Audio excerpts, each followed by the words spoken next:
बिहार में चुनावी हलचल काफी बढ़ गई है और तमाम प्रत्याशी पार्टियों के चक्कर लगा रहे हैं। जिन्हें टिकट चाहिए वो लगातार पार्टियों के चक्कर लगाते हुए नजर आ रहे हैं। इन सबके बीच एक नाम की काफी चर्चा बिहार में हो रही है, वो है पवन सिंह।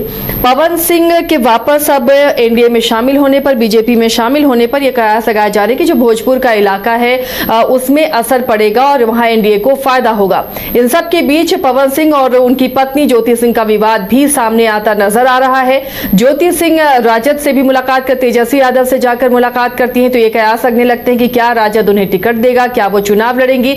इसके बाद प्रशांत किशोर से भी उनकी मुलाकात होती है, तो अब ये भी कयास लग रहे हैं कि क्या जंसुराज से टिकट मांगने वो गई थी या जंसुराज के टिकट पर वो लड़ सकती हैं। तो फिलहाल पवन सिंह और ज्योति सिंह को लेकर बिहार में काफी हाई प्रोफाइल ड्रामा चल रहा है। रंजन जी हमारे साथ जुड़े में। रंजन जी, अब ज्योति सिंह ने जंसुराज के संस्थापक प्रशांत किशोर से मुलाकात की है। इन सब मुलाकातों के क्या मायने निकाले जा रहे हैं और भोजपुर के इलाके में अगर टिकट मिलता है ज्योति सिंह को तो क्या असर दिखता है? देखिए, जो प्रशांत किशोर से उनकी मुलाकात हुई वो शेखपुरा हाउस में लगभग आधे घंटे की बातचीत हुई और उसके बाद जो बातें सामने आ रही हैं उसमें प्रशांत किशोर ने ये साफ कर दिया कि देखिए, जब ये कुछ साल पहले मुझसे मिली थी, 2 साल पहले, तब भी ये बातें हुई थी और तब भी मैंने उन्हें कहा था कि ये आपका पारिवारिक मामला है और इसमें मेरा बोलना उचित नहीं होगा। हालांकि प्रशांत किशोर ने ये भी कहा कि यहाँ पर जो है आपको जो है हमने जो है उस तरह से चीज़ों को देखा नहीं है, इसको हम एक फैमिली मैटर ही मानते हैं। और उन्होंने ये भी बातें बताई हैं कि जहाँ तक आरा की बात है, उनका टिकट जो है वो पहले ही दे चुके हैं। तो ये सारी चीज़ें जो है आपको इस मुलाकात में दिखती है। हालांकि ज्योति सिंह ने भी ये बात साफ की है कि वो टिकट मांगने नहीं आई थी, वो एक बिहारी महिला के नाते यहाँ आई थी और जो कुछ भी उनके साथ हुआ है वो चाहती हैं कि किसी और के साथ न हो। और प्रशांत किशोर ने भी इस बात को कहा कि वो टिकट मांगने नहीं आई थी और उन्होंने भी कहा कि देखिए, पवन सिंह जो हैं वो मेरे मित्र हैं और इसलिए उनके पारिवारिक मामलों में बोलना मेरे लिए उचित नहीं होगा। और उन्होंने ये भी कहा कि जहां तक महिलाओं की सुरक्षा या ज्योति सिंह की सुरक्षा और अधिकारों की बात है, उसके साथ जंसुराज जो है वो खड़ा रहेगा। तो इस तरह से आप देखिए तो इस मुलाकात से जो एक कयास लगाए जा रहे थे कि ज्योति सिंह टिकट के लिए ही गई हैं, उस बात का खंडन दोनों तरफ से हुआ, चाहे वो प्रशांत किशोर हो चाहे ज्योति सिंह हो। लेकिन एक बात तो है कि जब मिले हैं तो कुछ राजनीतिक बात तो हुई होगी, नेचुरली वो बातें जो है वो सामने नहीं आती। नहीं तो प्रशांत किशोर ने ये भी कहा कि जहां तक टिकट की बात है, एक व्यक्ति के लिए नियम बदले नहीं जाएंगे, तो मतलब है कि कुछ बातें इस तरह की हुई होंगी।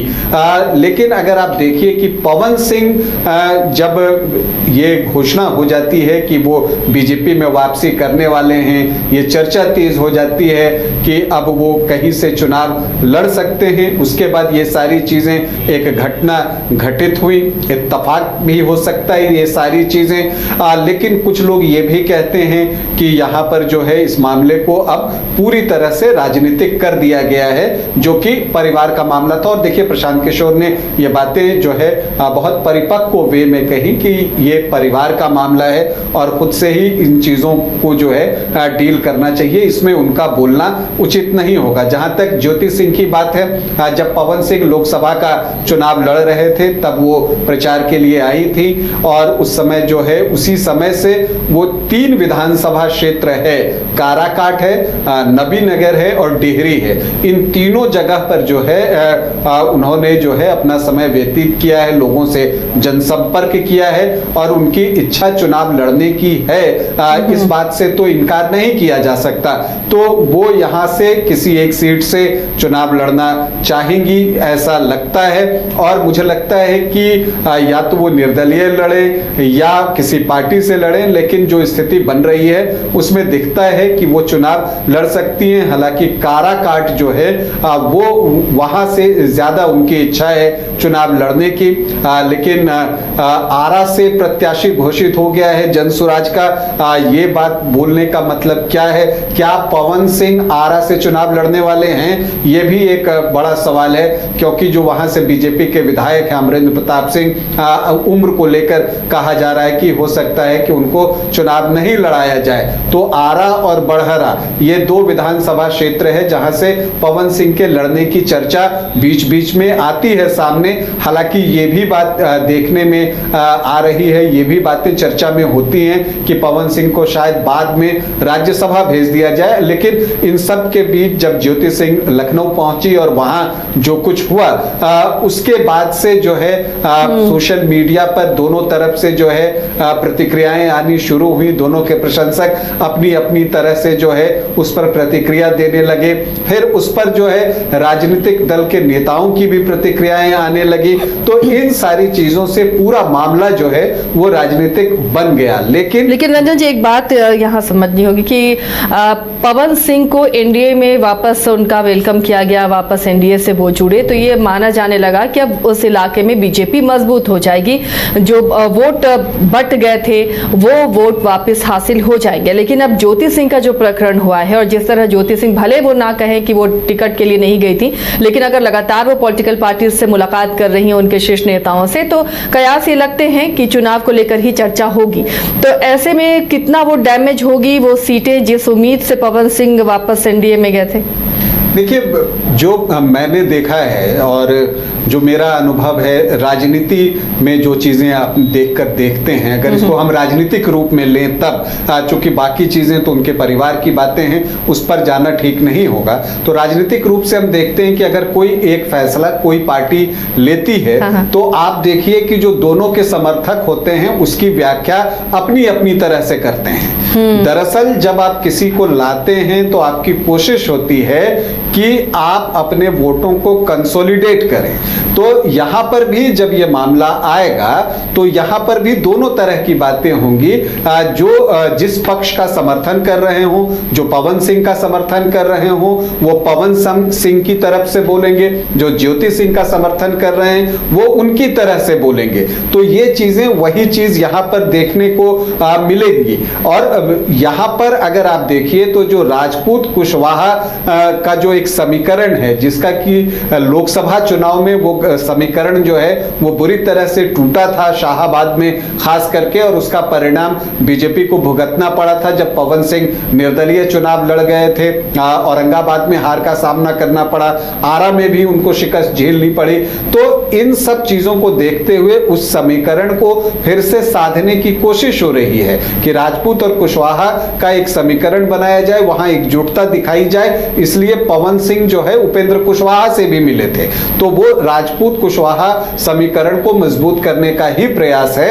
अब उसमें आगे चीजें किस तरह से बढ़ती हैं, उसका कितना लाभ मिलता है और उन चीजों से कौन सा दल ज्यादा लाभ उठाकर ले जाता है, ये आपको आने वाले समय में जब चुनाव प्रचार शुरू होगा उस समय कुछ अंदाजा लगेगा, और जब चुनाव परिणाम आएगा तब आप उस पर जो है किसी चीज को कंक्लूड कर सकते हैं। देखिए, पवन सिंह और ज्योति सिंह के बीच जो कुछ भी प्रकरण है हम वही सुन पाते हैं जो पवन सिंह मीडिया में कहते हैं या जो ज्योति सिंह मीडिया में कहती हैं।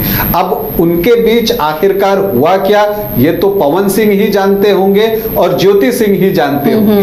बाकी कयास अपने अपनी तरह से लोग लगाते हैं, और जैसा मैंने कहा कि समर्थक अपनी अपनी तरह से कयास लगाते हैं। वही बात है कि ज्योति सिंह आज प्रशांत किशोर से मिली तो टिकट की बात हुई नहीं हुई, ये बात या तो प्रशांत किशोर जानते होंगे या ज्योति सिंह जानती होंगी।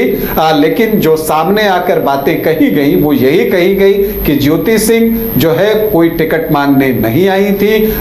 ज्योति सिंह ने भी कहा कि जो कुछ मेरे साथ हुआ है वो किसी और के साथ न हो, इसलिए वो मिलने गई थी। बिहार की महिला होने के नाते वो मिलने गई थी। और जो प्रशांत किशोर है उन्होंने भी, चूंकि वो देखिए रणनीतिकार हैं, इंटेलेक्चुअल हैं तो उनकी बातें उसी तरह की होती हैं। उन्होंने ये भी कह दिया कि परिवार का मामला है, इसे आप पारिवारिक तौर पर देखिए, उसमें मेरा बोलना उचित नहीं है। और साथ ही उन्होंने सामाजिक तौर पर भी कह दिया कि जो हमारी सामाजिक जिम्मेदारी है, सुरक्षा और उनका जो है, उनकी सुरक्षा जो है वो सर्वोपरि है ज्योति सिंह की और महिलाओं की, वो सामाजिक जिम्मेदारी में जनसुराज उनके साथ है। और इस मुलाकात को उन्होंने सामाजिक जिम्मेदारी का जो है एक आवरण जो है उड़ाया है। तो ये चीजें देखने को मिलती हैं। तो जो भी चीज सामने आ रही है, ये चीजें अभी आगे और आपको बढ़ती हुई दिख सकती हैं, क्योंकि अभी चुनाव जो है अब धीरे धीरे जोर पकड़ेगा। और ये मानकर चलिए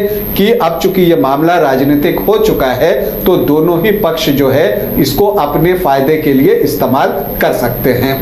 चलिए, तो अभी चुनाव जैसे जैसे और करीब आते जाएंगे, जब तक प्रत्याशियों की लिस्ट जारी नहीं होती है, कई ऐसे नाम सामने आएंगे जो चुनावी रेस में नजर आएंगे। किसे टिकट देती है पार्टी, किसे नहीं, इस पर हमारी नजर भी बनी रहेगी। फिलहाल पवन सिंह और ज्योति सिंह आगे जाकर किस सीट से चुनाव लड़ते हैं, ये भी आपको लगातार हम बताते रहेंगे। शहर की भीड़ से बोर हो गए हो? तो चलिए आज नए वाइब में आपको लेके चलते हैं, जिसका नाम है वैदिक विलेज। एम्स पटना से 10 मिनट की दूरी पर नौबतपुर में स्थित ये सोसाइटी सिर्फ आपके लिए है। यहाँ पे मेन रोड 30 फीट की है, रिंग रोड 24 फीट की है और ब्रांच रोड 20 फीट की है। यहाँ मिलेगा आपको स्विमिंग पूल, जॉगिंग ट्रैक, मंदिर और 24/7 सिक्योरिटी कैमरा जैसी बेसिक एमिनिटीज। शांति और सुकून से भरा प्लॉट चाहिए तो सोचना बंद करो, अभी कॉल करो नीचे दिए हुए नंबर पे।